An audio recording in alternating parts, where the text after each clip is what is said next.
Hi, good morning. S healthy cook ಚಾನಲ್ಗೆ ಮತ್ತೊಮ್ಮೆ ಎಲ್ಲರಿಗೂ ಕೂಡ ಆತ್ಮೀಯವಾದ ಸ್ವಾಗತ. ಹಾಗೆ ಇವತ್ತಿನ ಅಡುಗೆ ಬೆಂಡೆಕಾಯಿ ಫ್ರೈ. ಬೆಂಡೆಕಾಯಿಯ ಎಮ್ಮಿ ಫ್ರೈ. ಇದು ಚಪಾತಿ, ದೋಸೆ, ರಸಮ್ ಅನ್ನಕ್ಕೆ ಎಲ್ಲದಕ್ಕೂ ಸೂಪರ್ ಆಗಿರ್ತದೆ. ಹಾಗೆ ಟೀ ಜೊತೆ ಕೂಡ ತಿನ್ಬೋದು. ಒಂದು ಸ್ನ್ಯಾಕ್ಸ್ ಥರ ಅಷ್ಟೊಂದು ಟೇಸ್ಟಿಯಾಗಿ ಬಂದಿದೆ. ಹಾಗೆ ಈ ಥರ ಮಾಡಿದರೆ ಹಾಗೆ ಬರುತ್ತೆ ಅದು.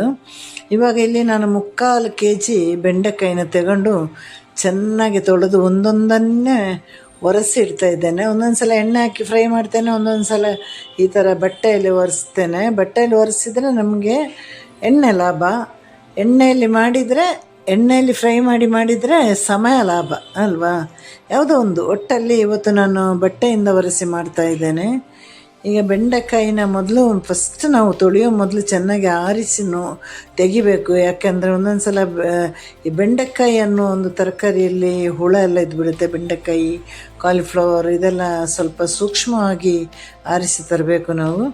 ಹಾಗೆ ಈಗ ಬೆಂಡೆಕಾಯನ್ನು ತೊಳೆದು ಇವಾಗ ಒರೆಸಿ ಕೂಡ ಆಯಿತು ನನ್ನ ಬೆಂಡೆಕಾಯಿನ. ಇನ್ನೇನು ನಾವು ಫ್ರೈಗೆ ರೆಡಿ ಮಾಡಬೇಕು. ಮೊದಲು ಬೆಂಡೆಕಾಯಿನ ನಮಗೆ ಬೇಕಾದ ಅಳತೆಯಲ್ಲಿ ಕಟ್ ಮಾಡಬೇಕು. ಚಿಕ್ಕದಾಗಿ ಕಟ್ ಮಾಡಿದರೆ ಬೇಗನೆ ಆಗುತ್ತೆ.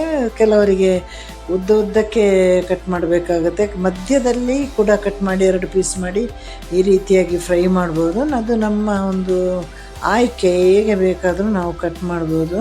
ಈಗ ನಾನಿಲ್ಲಿ ಚಿಕ್ಕದಾಗಿ ಕಟ್ ಮಾಡ್ತಾಯಿದ್ದೇನೆ. ನಾನು ಸದಾ ಬ್ಯುಸಿಯಾಗಿರೋಳು. ನಾನು ಹೆಚ್ಚಾಗಿ ನನ್ನ ದಿನದ ಎಲ್ಲ ಒಂದು ಸಮಯ ಅಡುಗೆ ಮನೆಯಲ್ಲೇ ಹೆಚ್ಚಾಗಿ ಕಳೀತೇನೆ.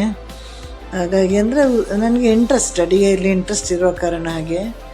ಇವಾಗ ನೋಡಿ, ಈ ಅಳತೆಯಲ್ಲಿ ಕಟ್ ಮಾಡಿದ್ದೇನೆ. ಇದನ್ನು ಇನ್ನು ತೊಳಿಬೇಕಾದ ಅಗತ್ಯ ಇಲ್ಲ.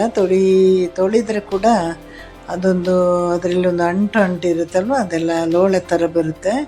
ಹಾಗಾಗಿ ನಮ್ಮ ಬೆಂಡೆಕಾಯಿನ ತೊಳೆದಾಯಿತು, ಕಟ್ ಮಾಡಿ ಆಯಿತು. ಇವಾಗ ಅದಕ್ಕೆ ಮಸಾಲೆ ಹಾಕೋಣ. ಮೊದಲು ಅದಕ್ಕೆ ಬೇಕಾದ ಉಪ್ಪು ಹಾಕೋಣ. ನಂತರ ಒಂದು 3/4 ಸ್ಪೂನಷ್ಟೇ, ಒಂದು ಅರ್ಧದಿಂದ 3/4 ಸ್ಪೂನ್ ಶುಂಠಿ ಬೆಳ್ಳುಳ್ಳಿ ಪೇಸ್ಟನ್ನು ಕೂಡ ಹಾಕಿ ಅದೊಂದು ಒಳ್ಳೆ ಟೇಸ್ಟ್ ಕೊಡುತ್ತೆ. ಅದಕ್ಕೋಸ್ಕರ ನಂತರದಲ್ಲಿ ಒಂದೊಂದು ಪುಡಿಯನ್ನು ಹಾಕ್ತಾ ಹೋಗಿ, ಒಂದು ಅರ್ಧ ಸ್ಪೂನ್ ಅರಿಶಿನ ಪುಡಿ, ಒಂದು ಸ್ಪೂನು ಖಾರದ ಪುಡಿ, ಕಾಶ್ಮೀರ್ ಚಿಲ್ಲಿ, ಆಮೇಲೆ ಅರ್ಧ ಸ್ಪೂನು ಜೀರಿಗೆ ಪುಡಿ, ಇನ್ನೊಂದು ಅರ್ಧ ಸ್ಪೂನ್ ಗರಂ ಮಸಾಲೆ, ಆಮೇಲೆ 1/4 ಸ್ಪೂನು ಕರಿಮೆಣಸಿನ ಕಾಳಿನ ಪುಡಿ, ಇನ್ನೊಂದು ಅರ್ಧ ಸ್ಪೂನು 3/4 ಸ್ಪೂನು ಧನಿಯಾ ಪುಡಿ ಹಾಕಿ ಇದನ್ನು ಚೆನ್ನಾಗಿ ಮಿಕ್ಸ್ ಮಾಡಿ. ಆಲ್ರೆಡಿ ನಾವು ಉಪ್ಪು ಹಾಕಿದ ಮೇಲೆ ಮತ್ತೆ ಉಪ್ಪು ಹಾಕಲಿಕ್ಕೆ ಹೋಗಬೇಡಿ ಫ್ರೈ ಮಾಡುವಾಗ. ಇವಾಗ ಎಲ್ಲವನ್ನು ಚೆನ್ನಾಗಿ ಮಿಕ್ಸ್ ಮಾಡಿ, ಇವಾಗ ಒಂದು ಮೀಡಿಯಮ್ ಕಪ್ಪಲ್ಲಿ ನಾನೇ ಮಾಡಿರುವಂತಹ ಅಕ್ಕಿ ಹಿಟ್ಟನ್ನು ತಗೊಂಡಿದ್ದೇನೆ.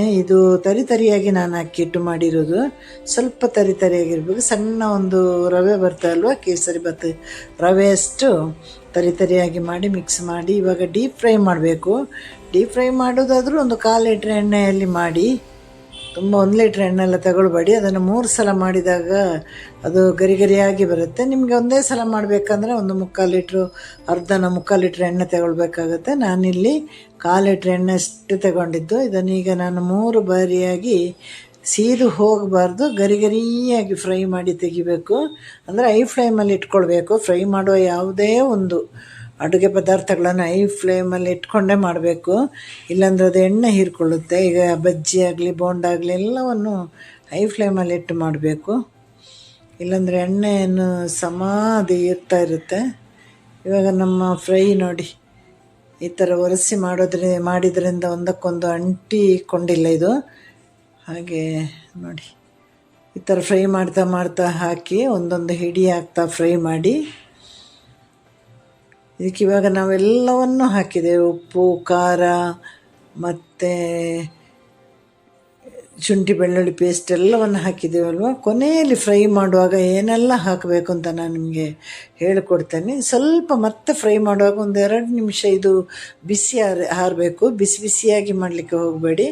ಈಗ ನಾನು ಒಂದು ಇಡೀ ಬೆಳ್ಳುಳ್ಳಿ ಗಡ್ಡೆಯನ್ನು ಸಿಪ್ಪೆ ತೆಗೆದು ಸಣ್ಣ ತುಂಡು ಮಾಡಿ ಅದೇ ಎಣ್ಣೆಯಿಂದ ಒಂದು ಅರ್ಧ ಸ್ಪೂನಷ್ಟು ಎಣ್ಣೆ ಹಾಕಿದ್ದೇನೆ ಅದೇ ಬಾಣಲಿಗೆ.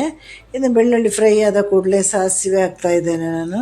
ಸಾಸಿವೆ ಸಿಡಿದ ಮೇಲೆ ನಾವು ಸ್ವಲ್ಪ ಕರಿಬೇವು ಸೊಪ್ಪನ್ನು ಹಾಕಿ, 2 ಬ್ಯಾಡಗಿ ಮೆಣಸು ಚಿಲ್ಲಿ ಫ್ಲೆಕ್ಸ್ ಅಂದರೆ ಒಣಗಿದ ಮೆಣಸಿನ ಬೀಜ ಇದೆ ಅಲ್ವ, ಅದೊಂದು ಸ್ಪೂನ್ ಹಾಕಿ, ಆಮೇಲೆ ಸ್ವಲ್ಪ ಖಾರದ ಪುಡಿ ಹಾಕಿ ಫ್ರೈ ಮಾಡಿ ನಮ್ಮ ಬೆಂಡೆಕಾಯಿನ ಒಂದು 2 ನಿಮಿಷ ಫ್ರೈ ಮಾಡಿದಾಗ ಬೆಂಡೆಕಾಯಿ ಗರಿಗರಿಯಾದ ಫ್ರೈ ರೆಡಿ ಆಗುತ್ತೆ. ಇದು ಚಪಾತಿಗಂತೂ ಸೂಪರು. ರೊಟ್ಟಿ ಇದೆ ಅಲ್ವ, ಅಕ್ಕಿ ರೊಟ್ಟಿ ಕೂಡ ಬಹಳ ಒಂದು ಒಳ್ಳೆಯ ಒಂದು ಸೈಡ್ ಡಿಶ್ ಇದು. ಮತ್ತು ನಾನು ಹೇಳಿದಾಗೆ ನಾನು ಮಾಡ್ತಾ ಇರುವಾಗಲೇ ತಿಂತಾ ಹೋಗ್ತೇನೆ, ಅದರಲ್ಲೇ ಒಂದಷ್ಟು ಖಾಲಿ ಆಗುತ್ತೆ. ಹೀಗೆ ಮನೆಯಲ್ಲಿ ಎಲ್ಲರೂ ಮಾಡಿ ನೋಡಿ. ಹಾಗೆ ನಮ್ಮ ಈ ಒಂದು ಚಾನಲ್ಗೆ ನಿಮ್ಮದೆಲ್ಲ ಸಪೋರ್ಟ್ ಇರಲಿ, ಪ್ರೀತಿ ಇರಲಿ. ಕಮೆಂಟ್ ಮಾಡಿ, ಲೈಕ್ ಮಾಡಿ, ಅಡುಗೆನ ನೋಡಿ ಹೇಗಿದೆ ಅಂತ ಹೇಳಿ. ಎಲ್ರಿಗೂ ಟಾಟಾ ಬಾಯ್, ಸಿ ಯು, ಟೇಕ್ ಕೇರ್.